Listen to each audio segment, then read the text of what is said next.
आज का हमारा टॉपिक है राजनीतिक दल। टॉपिक का नाम क्या है? Political party. चलिए जानते हैं इसके अर्थ और प्रकार के बारे में। राजनीतिक दल वे स्वैच्छिक संगठन अथवा लोगों के वे संगठित समूह होते हैं जो समान दृष्टिकोण रखते हैं तथा जो संविधान के प्रावधानों के अनुरूप राष्ट्र को आगे बढ़ाने के लिए राजनीतिक शक्ति प्राप्त करने की कोशिश करते हैं। आधुनिक लोकतांत्रिक राज्यों में 4 प्रकार के राजनीतिक दल होते हैं। प्रतिक्रियावादी राजनीतिक दल जो पुरानी सामाजिक, आर्थिक और राजनीतिक संस्थाओं के चिपके रहना चाहते हैं। रूढ़िवादी दल जो यथाकथा स्थिति में विश्वास रखते हैं। और तीसरा उदारवादी दल जिसका लक्ष्य विद्यमान संस्थाओं में सुधार करना है। 4 सुधारवादी दल जिसका उद्देश्य विद्यमान व्यवस्थाओं को हटाकर नई व्यवस्था स्थापित करना है। राजनीतिक दलों को उनकी विचारधारा के आधार पर वर्गीकरण करते हुए राजनीतिक वैज्ञानिक ने सुधारवादी दलों को बाईं ओर, उदारवादी दलों को मध्य और प्रतिक्रियावादी दल को और रूढ़िवादी दलों को दाईं ओर में रखा है। दूसरे शब्दों में इन्हें वाम दल, केंद्रीय दल, दक्षिणपंथी दल कहा जाता है। भारत में सीपीआई और सीपीएम वाम दलों के उदाहरण हैं। कांग्रेस पंथ केंद्रीय दल और भाजपा दक्षिणपंथी दल के में उदाहरण हैं। विश्व में 3 तरह की दल व्यवस्था है, जिसमें एक दलीय व्यवस्था जिसमें एक ही दल होता है, विरोधी दल की आवश्यकता नहीं होती है, जैसे पूर्व वामपंथी राष्ट्र रूस में। पूर्वी यूरोपीय राष्ट्रों में 2 दलीय व्यवस्था जिसमें 2 बड़े दल विद्यमान होते हैं, जैसे अमेरिका और ब्रिटेन। और तीसरा में कई दल व्यवस्था जिसमें कई दल एक साझा सरकार बनाते, जैसे भारत, जैसे फ्रांस, स्विट्जरलैंड, इटली।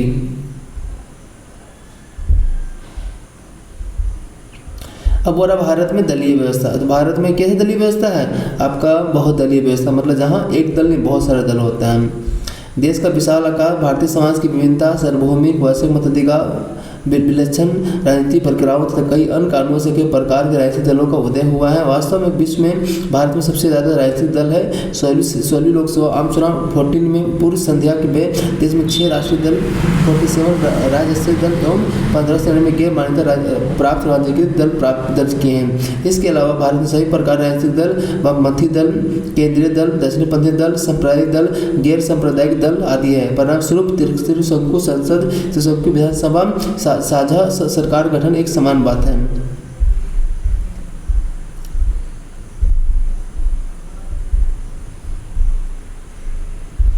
एक दलीय व्यवस्था। अनेक दल व्यवस्था के बावजूद भारत में एक लंबे समय तक कांग्रेस शासन रहा।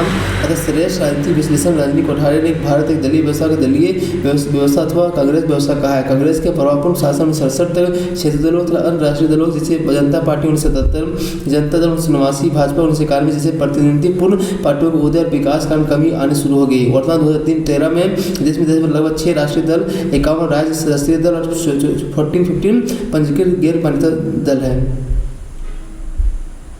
सब विचारधारा का अभाव। भाजपा 2 साम्यवादी दलों सीपीआई और सीपीएम को छोड़कर अन्य किसी दल को कोई सब विचारधारा नहीं है। अन्य सभी दल एक दूसरे से मिलती जुलती विचार रखते हैं। उनकी नीतियों में, कार्यक्रमों में काफ़ी हद तक समानता पाई जाती है। लगभग सभी दल लोकतंत्र, धर्मनिरपेक्ष, समाजवाद, गांधीवाद की वकालत करते हैं। इसके अलावा सभी दल, जिनमें तथाकथित विचारधारावाद दल भी शामिल है, केवल शक्ति प्राप्ति से प्रेरित है।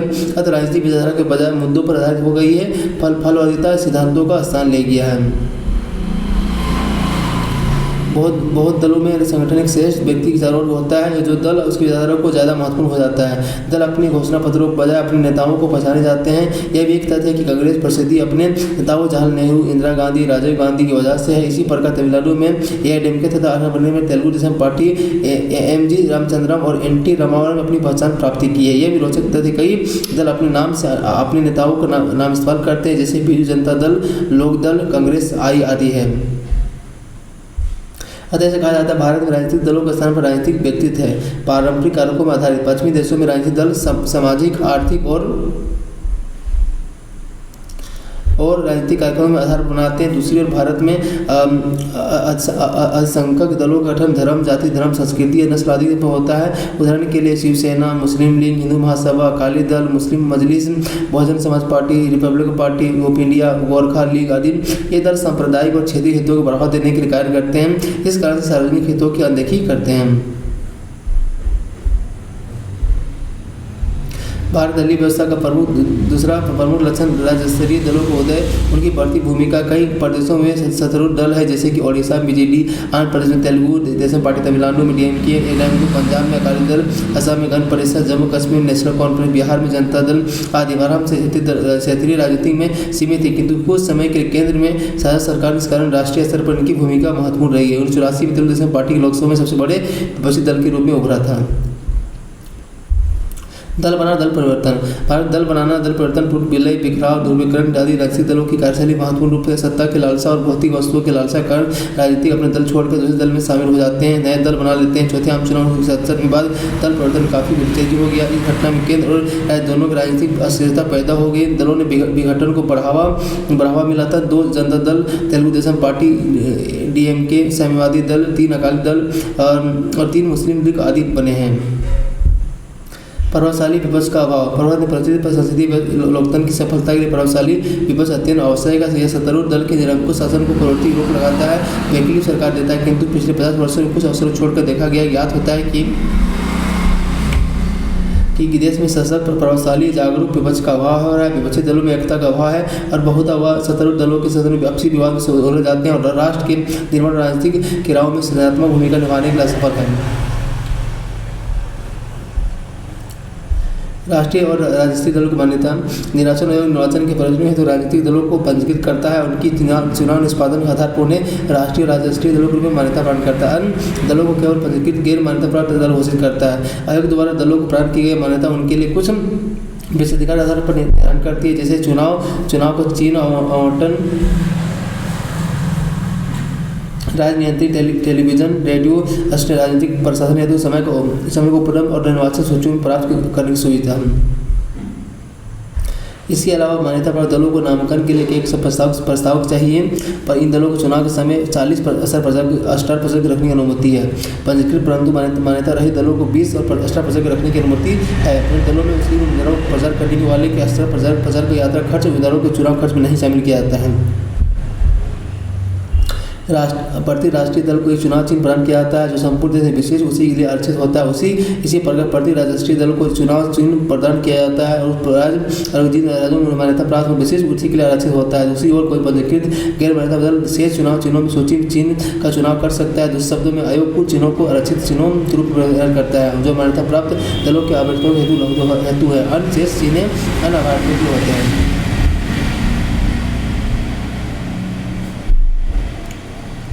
यदि वह लोकसभा और विधानसभा में आम चुनाव में 4 और अधिक राज्यों में वैध मतों का 6% मत प्राप्त करता है तो इसके साथ वह किसी राज्य या राज्यों में लोकसभा में 4 सीट प्राप्त करता है। कोई दल राष्ट्रीय दल का मान्यता प्राप्त करता है यदि वह लोकसभा में 2% आसान जीतता है तथा ये सदस्य 3 विभिन्न राज्यों में चुने जाते हैं। यदि कोई दल कम से कम 4 राज्यों में राजशासी दलों के रूप में निर्धारण करता है। राजशासी दलों की मान्यता के लिए दर्शाए गए हैं। वर्ष 2016 में एक दल को राष्ट्रीय दल के रूप में तब तक मान्यता दी जाती है जब तक निम्नलिखित आधार पर करता है। यदि उस दल को राज्य विधानसभा आम चुनाव में उस दल की कुल वैध मतों में 6% पसंद क्यों हो। इसके अतिरिक्त उसने संबंधित राज्य के दो स्थान प्राप्त किए हों। यदि वह राज्य के लोकसभा के हुए आम चुनाव में उस राज्य की कुल वैध मतों में 6% प्राप्त करता हो। इसके अतिरिक्त उसने संबंधित राज्य के लोकसभा में कम से कम 1 सीट जीती हो। यदि उस दल ने राज्य की विधानसभा में कुल स्थानों में 3% या 3 सीटें ज़्यादा प्राप्त की हो। यदि प्रत्येक 25 सीटों में उस दल की लोकसभा कम से कम 1 सीटें जीती है तो लोकसभा चुनाव में उस संबंधित राज्य के विभाजन की कम से कम 2 इतनी सीटें प्राप्त की हो। यदि राज्य की लोकसभा में आम चुनाव में अथवा विधानसभा चुनाव में कुल भेदों में 8% प्राप्त कर लेता है तो वह सत्ता 2011 में जोड़ी गई थी। आम चुनाव में राजनीतिक दलों को प्रदर्शन के आधार पर मान्यता प्राप्त दलों की संख्या परिवर्तन होती रहती है। 16वीं लोकसभा में आम चुनाव में देश में 6 राष्ट्रीय दल, 47 राजस्व दल, 93 गैर मान्यता प्राप्त पंजीकृत दल थे। राष्ट्रीय दलों और राजस्व दलों को क्रमशः अखिल भारतीय दल एवं क्षेत्र दलों में माना जाता है।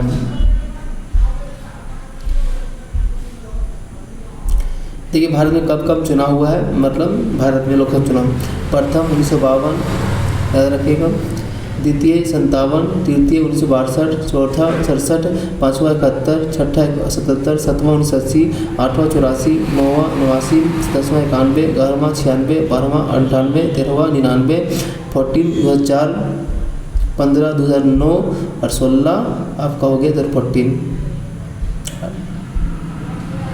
देखो भारत में 16 में 6 राजनीतिक दल थे। बहुजन समाज पार्टी हाथी छाप है, भारतीय जनता पार्टी कमल छाप है, भारतीय कम्युनिस्ट पार्टी हाशिया वाली, भारतीय कम्युनिस्ट पार्टी मार्क्सवादी हथौड़ा हंसीतारम, भारतीय राष्ट्रीय कांग्रेस हाथ का पंजा, राष्ट्रवादी कांग्रेस घड़ी, ऑल इंडिया तृणमूल कांग्रेस फूल और घास।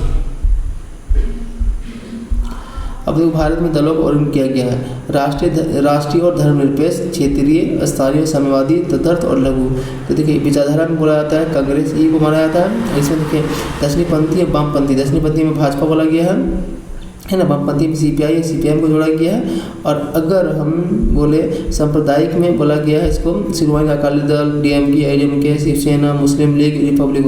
और गैर सांप्रदायिक तेलुगु देशम पार्टी, असम गण परिषद, राष्ट्रवादी कांग्रेस, हरियाणा कांग्रेस। और स्थानीय बोला जाता है Jharkhand Mukti Morcha, Mizo Rashtriya Front, Gorkha League, Manipuri Peoples Party, Arunachal Congress है ना। इसके अलावा अगर कुछ लघु में बोला गया तो हमारा समझ लीजिए 2 चीज़ इंपॉर्टेंट है, दक्षिणपंथी और वामपंथी, और सांप्रदायिक और गैर सांप्रदायिक। थैंक यू दोस्तों।